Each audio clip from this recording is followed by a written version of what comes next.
زانیاری نهێنی لەبارەی بچووترین برای عەبدولەتیف سەلەفیەوە ئاشکرا بوو.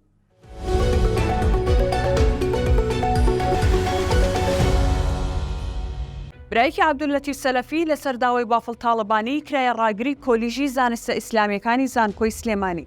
دکتۆر خالید ئەحمەد برای ڕابەری ڕەوتی سەلەفی دکتۆر عەبدولەتیف سەلەفی لا چوارچێوەی ڕێکەوتنی نوێی نێوان سەلەفیەکان و یەکێتی نیشتیمانی کوردستان کرایە ڕاگری کۆلیژی زانستە ئیسلامیەکانی زانکۆی سلێمانی دەرچوونی بڕیارەکانی گەرانی لای بەشێک لە مامۆستایانی زانکۆکە دروست کردووە. تیوار زانوێتی بەشێک لەو مامۆستایانە یادداشتی ناڕەزایەتیان داوەتە سەرۆکی زانکۆ. دکتۆر خالید برای بچووکی عەبدولەتیف سەلەفی ڕابەری ڕەوتی سەلەفیەتە و هەڵگری بڕوانامەی دکتۆرایە لە شەریعەتدا. ئەمە لە کاتێکدایە لا پێشووتریشدا یەکێتی برایەکی تری عەبدولەتیفی بە ناوی غەریب ئەحمەد مستەفا کە لە پێشوودا بەڕێوەبەری ئەوقافی ڕانیە بوو کردیە ئەندامی پەرلەمانی عێراق لەسەر پشکی فراکسیۆنەکەی.